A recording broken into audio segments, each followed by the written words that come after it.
Hey there guys, Eli again coming at you from OSA Coventry, here to talk about yet another interesting invertebrate for our reef aquariums. Today I wanted to talk a little bit about these little guys up here. This is an arrow crab, scientific name Denorhynchus seticornis. They are a Caribbean species of crab, very interesting in appearance, kind of resemble a spider. This guy is still pretty small, but they do reach sizes of about 6 to 8 inches from tip to tip as they grow to adulthood. And generally, from what I gather, males tend to be a little bit larger than the females would be. These are a really interesting reef critter considering their appearance. They just got these really long spindly legs and this strange triangular shaped body that ends in a long point. And they do serve kind of a purpose in a lot of reef tanks. So these guys are a carnivorous predatory crab. So a lot of times they will sift through your rockwork, sift through your sand looking for often bristleworms. They are very good for keeping bristleworms controlled in the reef tank. So if you have a tank that's loaded with worms,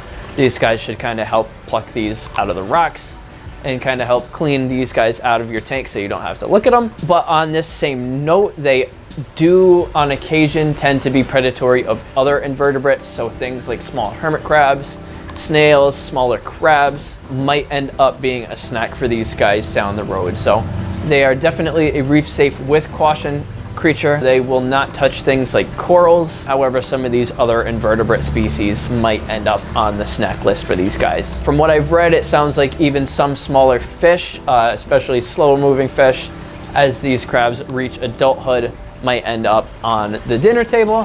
However, from my experience, this isn't terribly likely. As for housing, anything probably 30 gallons or larger for these guys should be okay. And just a standard reef tank, nothing too special about these guys. They want their standard temperature range of the mid to high 70s and standard salinities that you would run in a reef tank.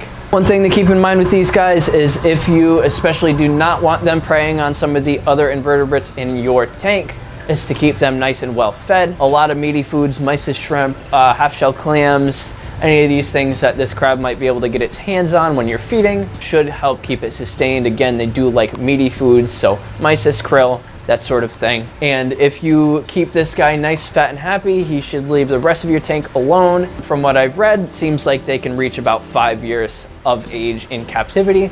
So they're not very short-lived creature. You might get a good run out of these guys in your tank if you take well enough care of them. As with most of your other crabs or shrimp, this guy is going to molt on occasion. So all of your crustaceans do molt their exoskeleton or their outermost layer of skin on occasion, and this basically allows them room to grow. So on occasion, you might run across basically just an empty shell casing of this guy. Do not be alarmed if you notice that. If you see this shell kind of floating around the tank, and it appears like it doesn't have any meat in it, it is just his molt, and I would expect him to be hiding under the rocks for at least a week or so while he builds up this next layer of exoskeleton. So that about sums it up today for the arrow crabs. Again, thank you guys for watching. Hope you guys find these weird creatures as fascinating as we do.